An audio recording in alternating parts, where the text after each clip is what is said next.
USA. What is this? Hold on. There we go. USA. Shout out to everybody who came out to the tavern yesterday, East Village Tavern and Bowl. Great time. Shout out to Tito. Shout out to Excuseless Runner. Shout out to Graham. Shout out to if I'm forgetting you for some reason, my bad. Shout out. Also, by the way, let me double check to make sure this is correct. We got some news on the show. But I want to make sure that this is correct. Hold on. Yo, we have achieved the number. The march to 300 is officially done. Bah, bah, bah, bah, bah. Yeah. I don't know if we need some type of sounds or something. Let me play some claps. I said, let me play some claps. Shout out to y'all, man. I say shout out to y'all, man.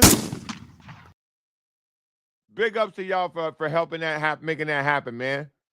Shout out to everybody who's been following the show. Shout out to everybody who's been subscribing to the show. We had a goal when we first started the show to get to 300 for monetary reasons. So now I got to check on the back end of that. But most importantly, we just wanted the show to grow. And because of that, you guys have done what you did. You subscribed after I kept telling y'all to subscribe if you're new. I kept telling you, if you're watching this show, courtesy of X and the Sporting Tribune, subscribe to the show. And y'all done it. Y'all kept subscribing. And we got to 300. So much love, much respect. I'm super excited about this. You want to do small achievements, man. You want to do small achievements. You want to keep building and keep building. You want to see progress. And we've seen progress on the show when it comes to growth. We've seen progress on the show when it comes to engagement. And so I couldn't be more thrilled with making this 300. And, now we got to do the next one. The road to 500. Now, I ain't got no graphic for that yet because if I'm being honest with y'all, I completely forgot that I did the 300 yesterday because yesterday was so hectic. Yesterday was so crazy. So put it like this. So yesterday I did the show at East Village Tavern and Bowl at 10 o'clock is when I started. Went back to East Village Tavern and Bowl, knocked out alive during the soccer game, which again, awesome. You got to go back in the archives of YouTube, literally the previous thing I did, and check that out. In addition to that, after that, I hopped on the Sporting Tribune tonight, and we talked about everything that happened with the NBA trades and the Lakers and the Clippers. And so I'm going to spend a tiny, tiny bit of time on that. But nonetheless, I want to absolutely thank y'all for just being a part of the show. And the views as everything that it was on was solid, man, for my first live, for my first, in-person podcast. You guys who showed up, I absolutely love and respect. I couldn't be more thankful for the people who showed up and who came through, man. So I really appreciate that, bro. Listen. Let's do the road to 500 excuseless runner before we start talking about 1,000. Okay? Let's get to 500 because I'm at 301. So I got 100. And by the way, it's a controversy of who the 300th person was, but that's another story, and that was hilarious. Well, let me see. Let's go through some of the chat early. Ask Technology, who was in the chat during the game and doing both the streams. Shout out to Ask Technology, man. Shout out to Tito for coming through yesterday, USA. Shout out to Excuseless Runner for coming through, USA. Dead. Bro, where you been? We're upset. We're all upset about this. Sorry for our loss. Yes, I do need a breaking news soundbite. Shout out to Graham. Like I said, shout out to Graham for coming through. Biggie, what's good, bro? Yup. Shout out to the 300, man. So let's keep the show growing. Let's keep the show moving, man. Keep spreading the word. If you're new to the program, please subscribe. Let's continue. Road to 500 has begun. Since he's been on World Cup watch the last couple of weeks. Listen, we all have, bro. Good games, great games. But we're going to get into that. You know what? Let's save that. Let's save that for a happy time. And as we say, let's eat the vegetables first. Okay. This is getting out of control. Yesterday, hey, here we go.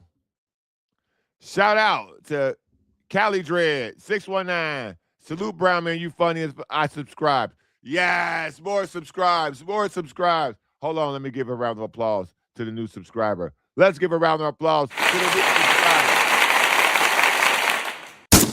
And a shot. Wait, and a shot. Now, when I got 300, I was going to do a shot of something. I was going to drink some alcohol, but I guess we'll say that for 500. I was drinking too early yesterday. Shout out to the great friends indeed, man, because it's all one family, baby. It's all one big family. Whether you in the chat pack or you the great friends, we all one family, baby. We ain't even cousins. Like, we literally we all at the family reunion in the same T-shirt. Literally. Now, let's get to the bad news. The Padres are awful.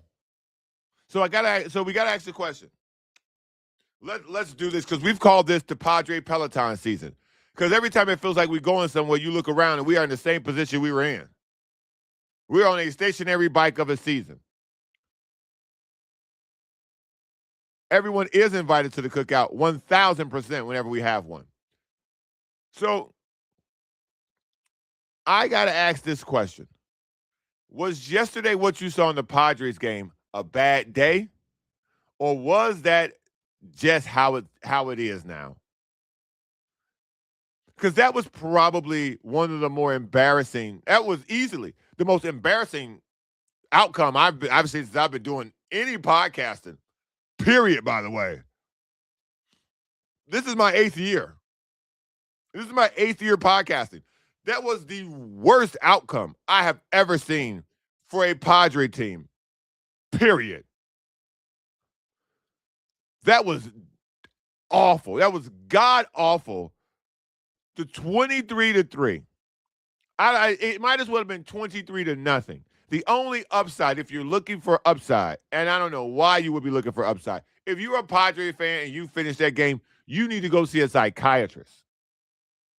If you're a Padre fan and you watch every pitch of that game until it was over, you need professional help. You're sick. If you watch that entire game, you need to rent a family. And I mean that because I want to help you. If you watch that entire game, you are a glutton for punishment. Because the question that I have to ask, because we know the team doesn't hit, but that's the 5th loss in a row.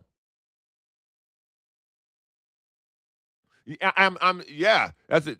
Dead. I'm still on Team Craig Stammen. I don't, as bad as that was, I don't give that to Craig Stammen. Craig Stammen's done enough to drop a couple for me. Graham says 23-3 looks like a Raiders Chargers score. But in what direction? This was the Raiders getting 23. This was really bad. This was a very ugly outcome. For me to have, because I was at the bar when this happened. I was watching at the bar, and I kept looking up and going, what? Huh? What? And so when you are watching this game, and at some point you have to tap out. So by the time I tapped out and it got done to whatever I was at, I went to check the final score, and I couldn't believe my eyes. This is in the 5-game losing streak. You went on a 3-game losing streak by sweeping the Braves. And I told y'all at the end of this 13-game homestand and road trip, we were going to know what the Padres season was going to be.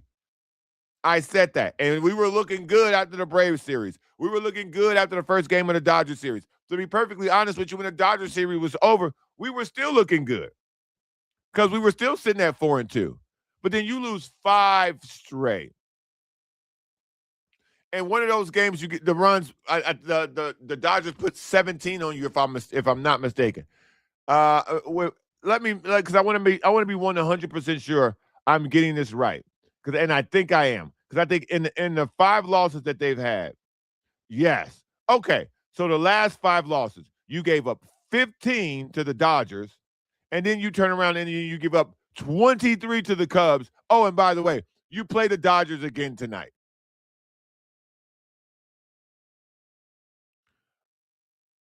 This has got to be, and Graham, you're correct, 54 runs in the last 5 games. This has got to be one of the more uglier stretches in Padres history. So my question to everybody is it just one game? Did the Padres just have a bad day? Or is this a sign of how things are going wrong? Because one of the compliments I gave this team to start the season was they were very professional. Nothing really got to them. And in addition to that, they weren't getting blown out. They weren't getting blown out. So they didn't have this mark of how sometimes the Kansas City Royals look or how the Miami Marlins look. It didn't feel like that how some of those Diamondback seasons felt when you were watching them, or those Rockies seasons where you're like, yo, this is comically bad, and we know it's comically bad, so we're not even gonna get upset about it. This is different. Because now you've got somebody put 17 on you at home, and then they put 23 on you damn near not even a week later. So within a span of 7 days, you got beat you gave up 17 runs and 23 runs. We asked the question on this show: is it a bad day, or is it a sign of, or is it a trend? In the 5 games that they've lost, they've given up 23 runs, 9 runs, 3 runs, 4 runs, 15 runs. This is starting to look like this is starting to feel like more than just a bad outing. This is starting to feel like the wheels are coming off. And this is what I questioned when we started this 13-game run. At the end of this, either the season they're going to be buyers, or at the end of this, they're going to be sellers.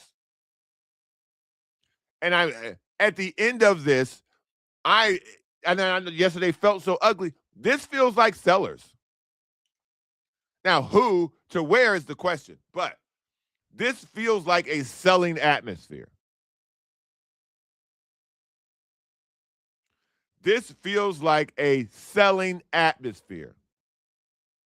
Again, who you sell, I don't know, because the people who you could really get something for, you're not giving away to Tatis because he's your best player and he's playing like your best player. Jackson Merrill's your best asset. He's been borderline. He getting ready to roll in here in the Manny Index. The only upside to yesterday was Jake Cronenworth had a couple hits. I think Jake Cronenworth had 3 hits yesterday. Which, hey, there you go. Way to show up in a 23-3 loss. Yeah, Jake Cronenworth had 3 hits, that batting average all the way up to 162.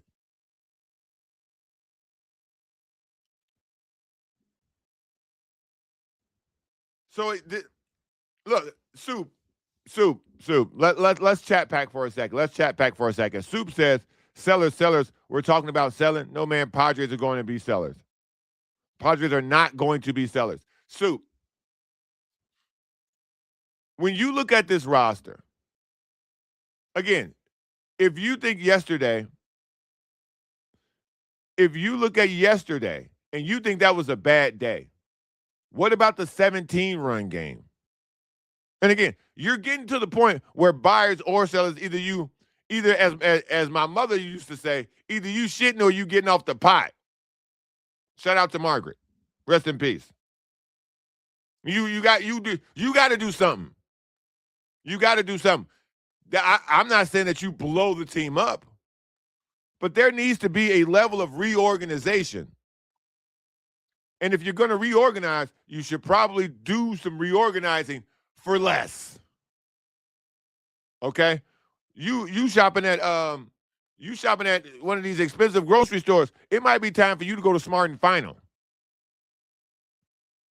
And if you ain't going to Spartan Final, it might be time for you to start coupon clipping.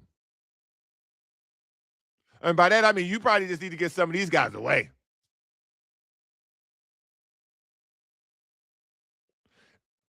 Listen, Cali Dread, I like Craig Stammen. Craig Stammen has, I have come to respect Craig Stammen. He can only do so much. Grocery outlet. Y'all might, listen, it might be time to tighten the belt. It might be starting to go grocery outlet. Aldi. Well, it, might be time to start hitting a bargain bin. We got to start shopping where the fruit don't look like a fruit, but it's still a fruit. You know what I'm saying? You get that banana that don't look like a banana. That orange that look like a boot. Yeah, bro, this is very disheartening. You can't be a general manager. You can't be in that dugout and think that everybody's going to come back and it's the way y'all playing. You got to take some accountability around the room. That's my thing. At some point, it is a business. This is a profession. These guys know what's up. These guys know what's up. By the way, when you put Durant in, bro, what did you expect? A buddy out there throwing lollipops.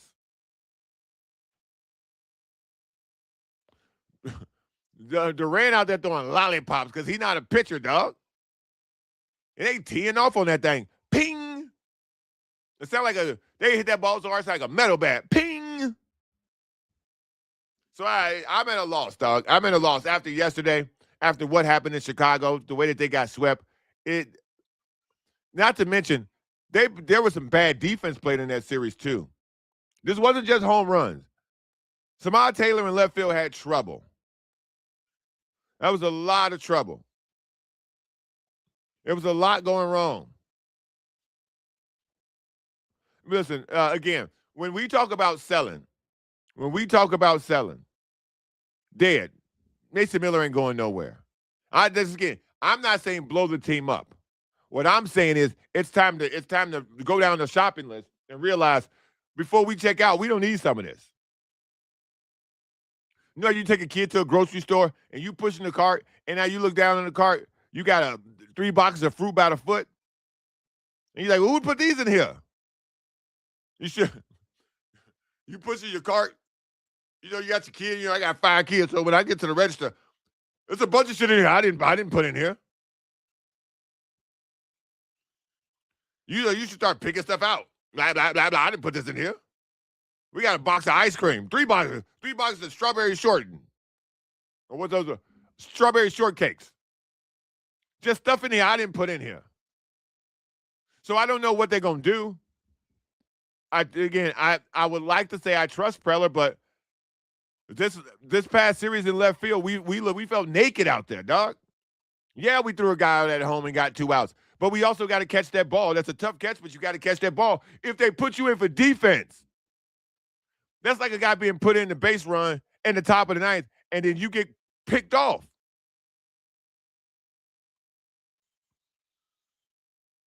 Yeah, I would buy the fruit by the foot. That's a good call, excuses runner. I'll probably put that in there. I ain't gonna lie. I ain't gonna lie. Any related candy that is in the shopping cart, I'm buying. I'll make the sacrifice. But I don't know what happens with this team. To me, if you're asking me at the end of this, I think they become sellers. Now, they're not going to sell Mason Miller. They're not going to sell Tatis. I'm pretty sure they're not going to sell Merrill. If you could get somebody to take Jake Cronenworth's contract, I would. I don't know how much value he has, but I would like to get rid of that contract. He has come back from the concussion. God bless him. You know, he was 0 for 3, but he had 3 hits yesterday, whatever that's worth in the 23-3 loss. I don't know. I don't know, man. But the outlook on this at the end of the day is this is bad baseball. This is historically bad baseball by the San Diego Padres.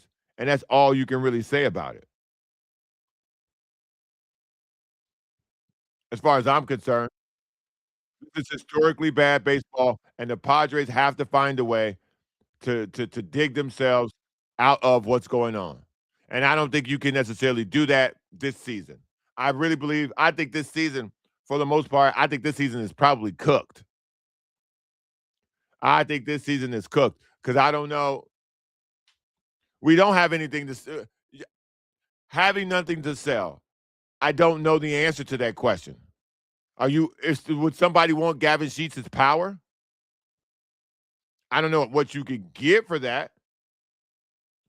Does someone want Cronenworth if he plays well for the next? Let's say Cronenworth plays great against the Dodgers, they lose every game. You could sell that as value. Hey man, the guy came back off a concussion. He's fresh. He's playing well. He kind of found what he needed to find.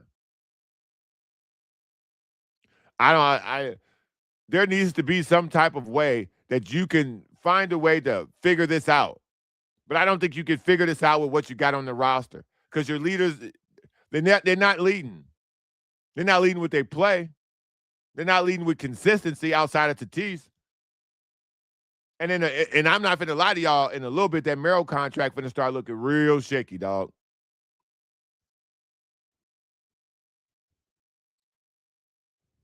Yeah, put it on the board, Soup.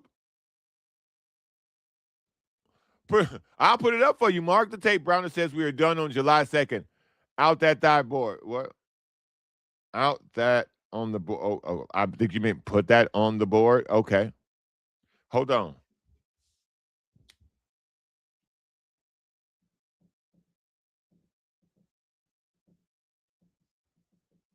There you go. There you go. Because that's terrible. That looks weird when I'm trying to read it in reverse. But the point being, I think they're cooked. Soup, I don't know what your optimism is awesome. I don't know what you're seeing because this is a trend.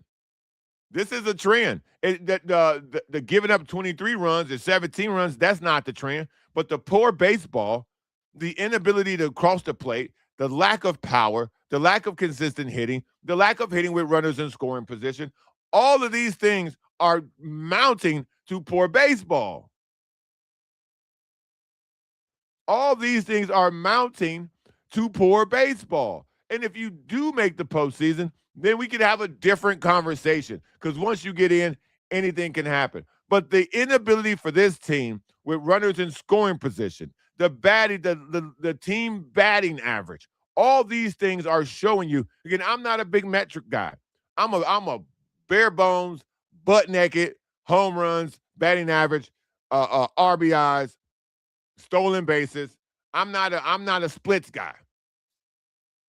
I'm not a splits guy. But what I am is somebody who I believe what I'm seeing, and I have to trust my eyes. And I do, and I trust the amount of statistics that I refer to success. They're failing all those tests. They're failing all those tests. Daily, by the way. And it's not like, okay, they had this crazy dip once or twice a week where they don't look good. They haven't looked good for a while. And sometimes when you can win some games and don't look good, that's a sign of a good team. But when you don't look good consistently against good and bad teams, bro, that's a sign that's who you are. That's who you are. So this team will probably finish a game or two above 500. The trend's not going in their direction. What are they at? They're 43-42 now. They got a losing record on the road. It's just they're setting a very bad precedent for going forward, man. And that's way more than I thought I would talk about them today at 23-3 yesterday. They got 23 in Meade, bruh. That's what they need to do. Find out who they are. Find out your roots. 23 and Meade yourself. Because that's tough, man. That's tough to watch as a fan. That really is tough to watch. So, as always, man, I appreciate y'all. Heads up, we did reach the 300 mark. So, again, salute to the people who just got here if you didn't hear. The show has officially reached 300 subscribers.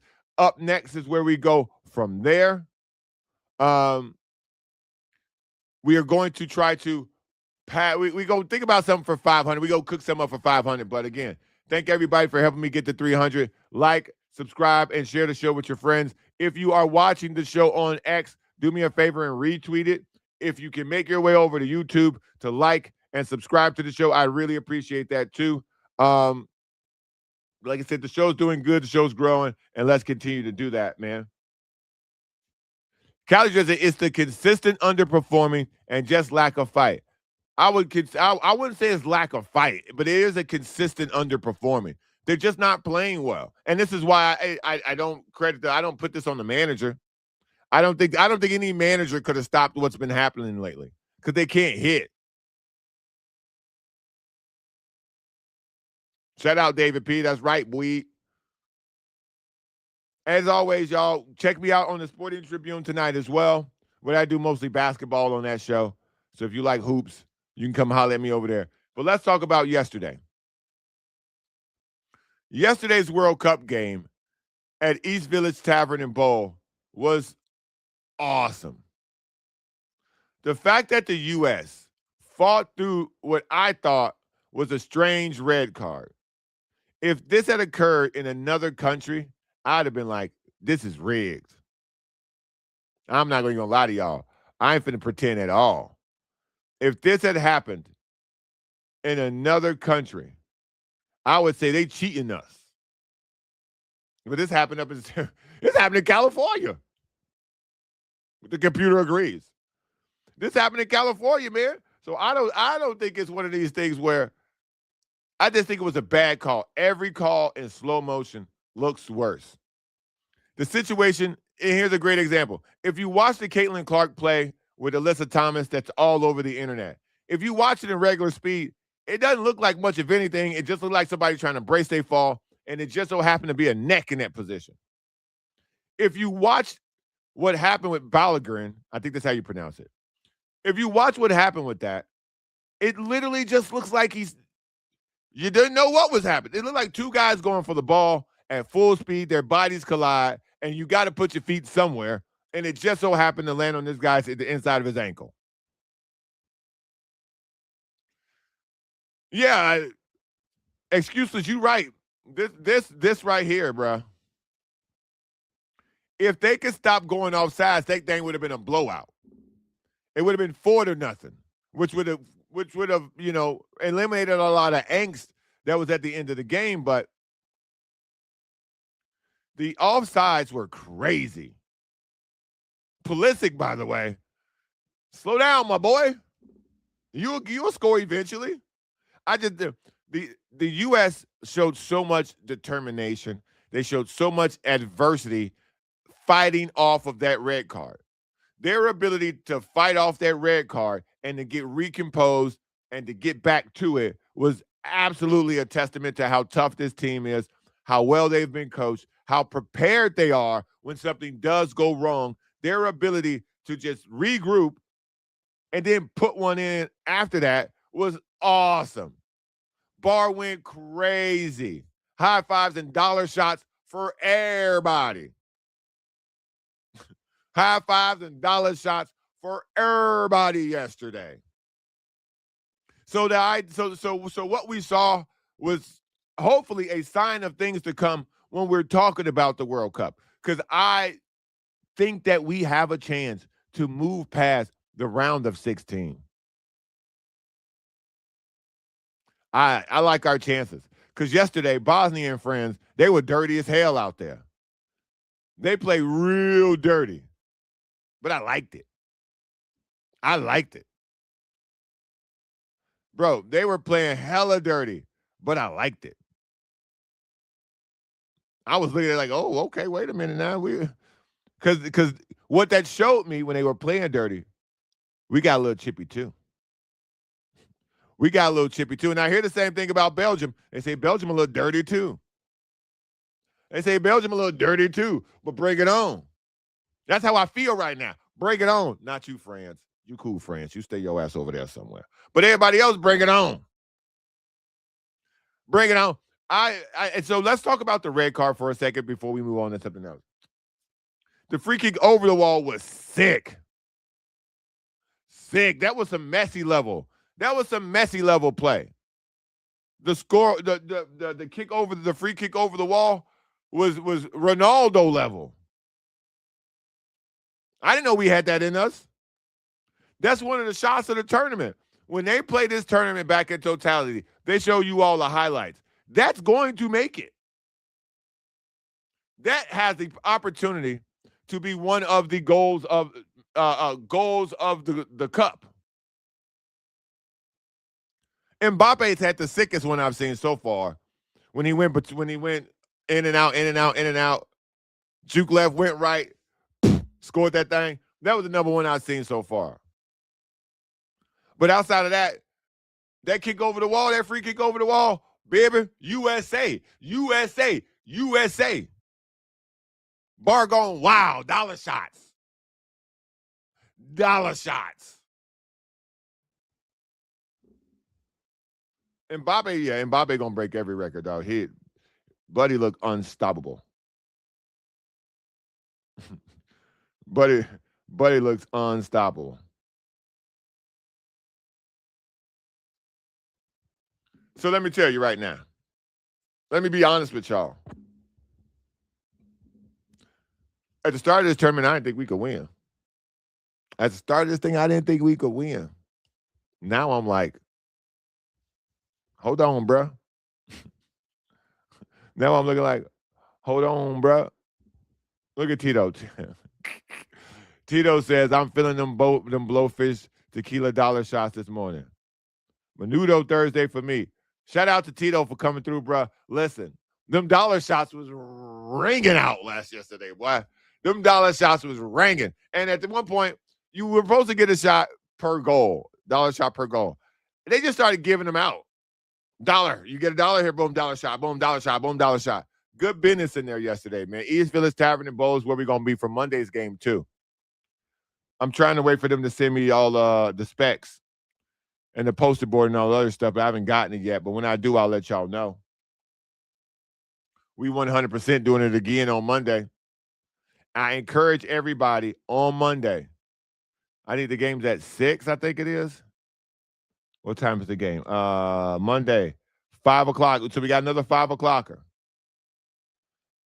So 5 o'clock next Monday.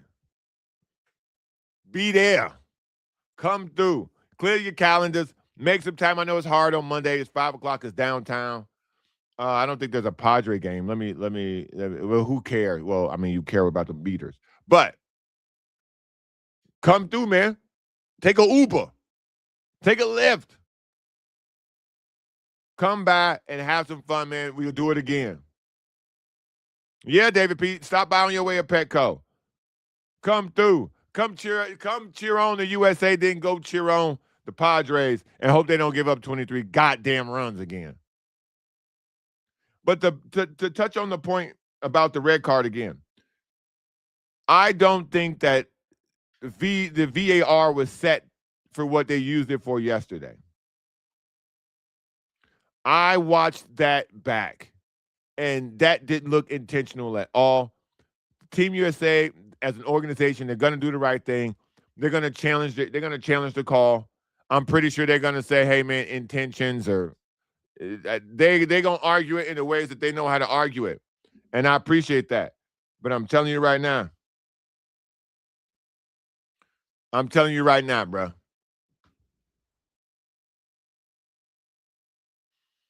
That was a bad call. And I think everybody thought it was a bad call. Even in the moment, when they showed the replay back in the bar, apparently they don't show replays in the stadium because they don't want to rile up the people to get pissed at the referee when it's really, on him. And I thought that was a very bad judgment call. They skipped over yellow card. They went right to red, and now you can't play in the next game. And we need him to be out there because he is vital to their success. Now, we have a good all-around team, but having him out there again will be needed. So I hope FIFA can, come to their senses and kind of see that for what it was and let my boy back on the field, man. Because yesterday was electric, man. It really was. And I hope that we could get another opportunity to go out there and make it look that good again, y'all. But, yeah, shout out to everybody who came down to East Village Tavern and Bowl. It was a great time had, man. Had a lot of fun. Had a lot of fun with y'all. Had a lot of drinks with y'all. And like I said, we're going to do it again on Monday. And so hopefully the closer, now we going out to the round of 16. Hope we get more crowd. Hope we get more energy. Hope we get more dollar drinks. Because again, the team they playing next time, they dirty too. Them boys dirty too. So let's get it, Belgium. Let's get it, Belgium. What is in Belgium? What they make in Belgium? Boycott it. Throw it in the water. Well, don't throw it in the water, but whatever. Don't Boston Tea Party whatever they make. Waffles. Don't eat no waffles. No Belgian waffles till Tuesday. There you go. Excuses here. Ask Technology Shout. No waffles till Tuesday for everybody. Okay? No Belgian waffles for nobody until Tuesday afternoon. Okay? USA. USA. So I'm telling y'all, we got to stick together. We got to stick together, y'all. No Belgian waffles at least to Tuesday. Fired up about this. It's been a great World Cup, man. It really has been. I've been pumped. Yeah, man, listen. Show your kids this. Listen, excuseless. Let me tell you something right now. Excuseless. He says, you go ahead and explain that to my kid. Check this out. Show them this video. Young people in America. Okay, you ready? Here we go. Young people in America. There comes a time where pride comes before breakfast. You have arrived at that time with waffles. I'm not saying you can't never have waffles again. I'm not saying you can't have waffles for the rest of your life, but I'm saying right now, until Tuesday, no waffle for you. Try a pancake. Try French toast. Try a French toast stick. There are other breakfast things you can try that are sweet and savory and piled with syrup on them. There's other things you can go to, big dog. But for right now, until Tuesday, hell, you can have a Belgian waffle the second we beat their ass. If you show up, sorry for the language, young man. If you show up, excuseless runner, if your children show up at East Village Tavern and Bowl after the game, waffles on me. Bang. I'm a man of the people. Lego my ego. Bang. Box for you. Now, I get mine from Costco, so I will bring you a pack. I'll bring you a pack of 8 of them. But nonetheless, no waffles.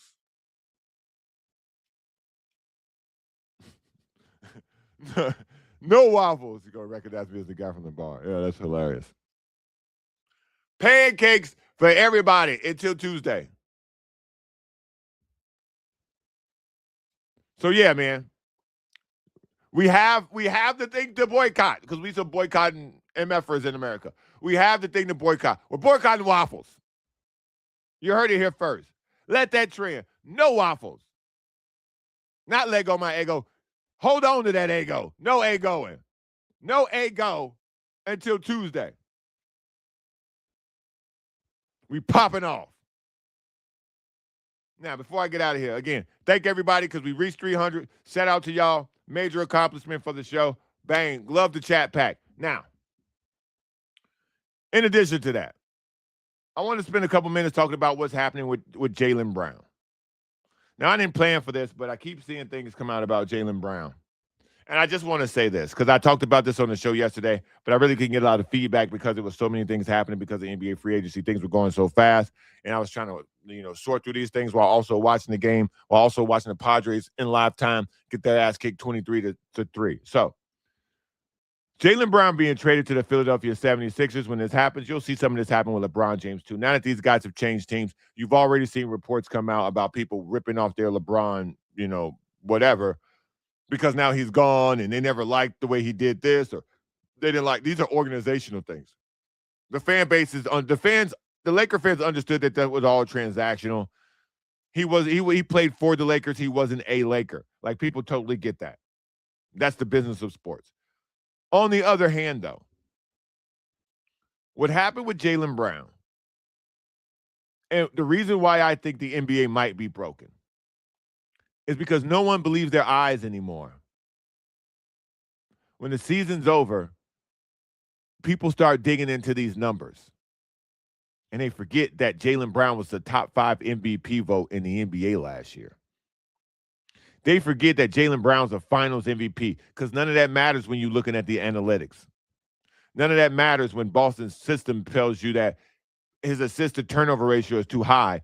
Therefore, Derek White had a better season. Did you see Derek White in the playoffs?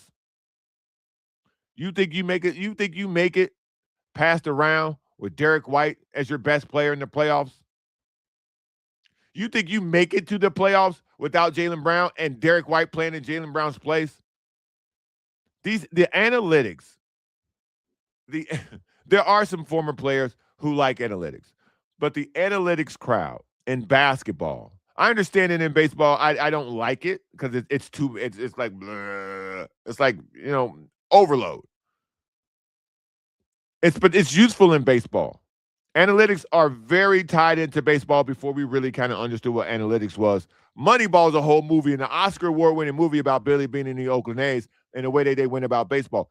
That doesn't apply to basketball. And it definitely doesn't apply to football. And football might be the last place where we don't have to worry about analytics. Because they are absolutely sucking the air out of the room in basketball. The Boston Celtics' new management is focused on, the new ownership rather, they're focused on analytics. They pride themselves on analytics. They're going around telling people Brad Stevens is, we shot too many threes last year. Yeah, bro, I could have told you that. I watched you let Joe Mazzulla coach these dudes to shoot a three or a layup on every play. And I mean, every play, the Celtics had a three or a layup. And then they found out, wait a minute. When we traded Kristaps Porzingis, we traded Al Horford. We got rid of Jrue Holiday. We got rid of all these parts that made sense to save money because we thought we would suck. And Jaylen Brown was like, nah, we don't suck because I'm here. And how do you pay Jaylen Brown back for that season he gave y'all? You start Ron Harper Jr. and some other guy with a long name I can't even remember in a closeout game and a playout series. And we're not talking about firing Joe Mazzulla. We're not talking about Joe Mazzulla at all. But the analytics, though, did the analytics tell you to start Ron Harper Jr. in Game 7? Was that the analytics that did that? Huh. Because I watch basketball. I use my eyeballs and my eyeballs. So if you're going to tell me your numbers tell you that Jaylen Brown, I can't remember who said this, but one of these ESPN people said, I think it was Bobby Marks, who said that someone told him that the analytics tell him that Jaylen, not Bobby Marks, but the person who told him, and sometimes, guys, sometimes. You know how much stuff I hear, I don't repeat. You know how much information people send me about things that are going on with the Padres behind closed doors that I don't say anything about? Because I can't verify it. I can't prove it. And as much as my hot takes come from what y'all think is just me saying crazy shit, I like to have some type of evidence. I like to have seen something to make me come to a conclusion that I can cook up myself from what I've seen. So I get information about the Padres all the time through direct messages, through text messages. I don't do that. I don't do that. But when we start talking about what happened with Jaylen Brown, it's clear that the nerds that now run the Boston Celtics, they're not basketball people. This ain't Red Auerbach's people. And you would think Brad Stevens is smart enough and Joe Mazzulla is smart enough to understand Jaylen Brown's a good basketball player. If you're going to tell me you think Derek White was better, if you think Derek White had a better season, we finna find out next year.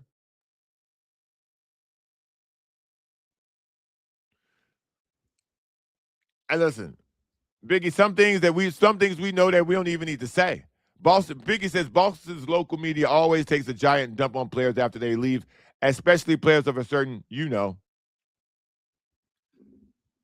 I mean, they did it with Ray Allen. They did it with Antoine Walker. And Jaylen Brown never asked to be traded. And so now the story's coming out of the front office that people said that, oh, Jaylen Brown thought he was the smartest guy in the room.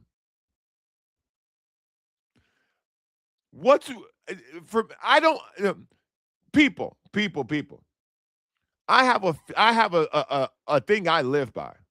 I have a saying that I live by. And I heard this a long time ago, and this stuck with me.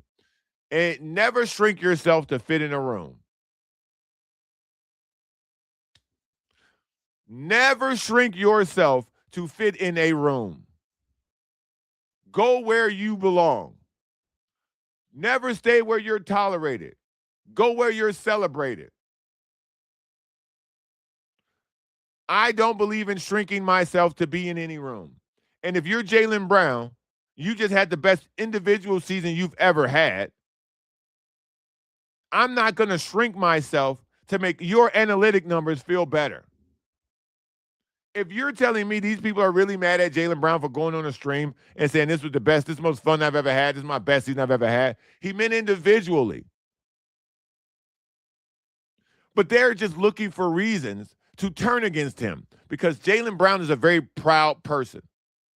Jaylen Brown's a very educated man. Jaylen Brown gives speeches at Harvard. He's taught classes on subjects at college universities. He went to Cal. So this ain't some dummy who picked up a basketball. And I think what rubs these people the wrong way in the Boston front office is that Jaylen Brown believes in himself. Jaylen Brown presents himself as a strong person who has high convictions in what he believes in. And they don't like that. They don't like that he decided to speak for himself, not trashing the organization at all while he was with them, but decided to, instead of going to the media every day after games and answering those questions, he decided to go on the stream and just talk to people direct. Ain't that what they want? Ain't that what the people want? Don't they want athletes talking to people directly? So Boston got a hater out of me forever. Unless one of my kids play basketball and the Celtics draft him. That's the only thing that's going to change the tide on this. Boston, you got a hater until the day I die. Jaylen Brown brought y'all a championship. Jaylen Brown's in his prime. Jaylen Brown will get his number retired for the Boston Celtics because Jaylen Brown was a Finals MVP. Put a banner up there, right next to Larry Bird, right next to Kevin McHale, right next to Kevin Garnett, right next to Paul Pierce, right next to Bill Russell. Jaylen Brown, the Finals MVP. The main reason they put that up there, the Finals MVP, Jaylen Brown. And now you got these analytic nerds telling you because his assist to turnover ratio is too high. Was it too high when he was top 5 MVP? That's what I'm saying. But they'll look when people want to try to justify their jobs, they'll turn attention to anybody but themselves. When at the end of the day, it's the numbers that aren't adding up. The math ain't mathing with the people in the front office for the Boston Celtics. This was an awful trade. This was an absolute awful trade. And I hope Jaylen Brown goes on with the Philadelphia 76ers to win an NBA championship. I'm rooting for Jaylen Brown. I would buy a Jaylen Brown jersey, but I hate the Sixers colors. I hate their uniform design. I hate their logo. Nothing, and not that I hate Philadelphia because I don't. Not that I hate the Sixers because I like Joel Embiid. He's just too hurt. I like Tyrese Maxey. But their color scheme is pathetic. It's really ugly. So I can't buy anything, but I'm going to be supporting Jaylen Brown. I'm going to be supporting. The Sixers got a fan over here, and the Celtics got a hater permanently because I know what's up. I know what's up. I know why this transpired. I know why this worked out the way that it did. Trust me. I know why they don't like Jaylen Brown. Look at some of the stuff Jaylen Brown does out. Turn off the stream. Go look at some of the other things Jaylen Brown did in the community and which community Jaylen Brown gave back to. Because if we want to talk about Jaylen Brown saying that he was the best season he had on the stream, okay. Look at what Jaylen Brown did for minority youth and financial literacy in the city of Boston. Go look up the charities that he started. Go look at the giving back that Jaylen Brown did to the underprivileged community in the city of Boston. And you traded that guy because he got on the stream and said, "Oh man, this was my best season personally. It's the most fun I've ever had in this season." I know why. I know why they did it. I know why they did it. I know why we got here with Jaylen Brown. I know why. You'll figure it out too. I'm John Browner. This has been the John Browner Podcast. Shout out to making it to 300. Shout out for the show growing. I'll see y'all tomorrow, man. Peace and love. USA, USA.